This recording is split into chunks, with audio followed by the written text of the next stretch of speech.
On alterne un peu avec les carnets d'alerte. Les deux premiers, donc c'était sur les semences et la faim dans le monde. Le deuxième, c'était sur les excès de la finance. Là, c'est sur l'eau.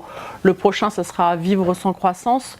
Donc on alterne un peu avec des sujets très environnementaux et d'autres plutôt quel modèle économique on pourrait mettre en place pour préserver l'environnement. On parle beaucoup de biodiversité, de réchauffement climatique, mais l'eau, on en parle moins. On parle plus des océans, mais on parle beaucoup moins de l'eau, comment c'est géré d'un point de vue public-privé, mais aussi comment on achemine l'eau. On va en parler pendant l'enquête. L'agriculture dans le monde consomme 90% de l'eau, donc c'est vraiment énorme. Et les chercheurs, les associations que j'ai interrogées m'expliquent bien que si on veut préserver la ressource en eau, on ne pourra pas le faire sans changer le modèle agricole ou sans avoir une vraie réflexion sur le modèle agricole. Donc ça, c'est un point qui est revenu très souvent dans l'enquête. Là, en ce moment, on entend beaucoup aussi parler comme solution du dessalement de l'eau de mer.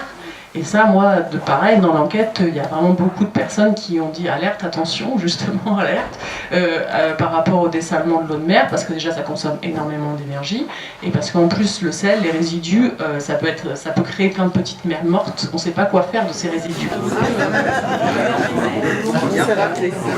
Comme le net, c'est 60 personnes. 60 personnes. C'est l'intérêt un peu déterminé. Oui, non, je pense. Je sais pas Ah ben oui, non, mais... D'accord, Cathy avec un K ou avec un C? Un C. C'est... Merci.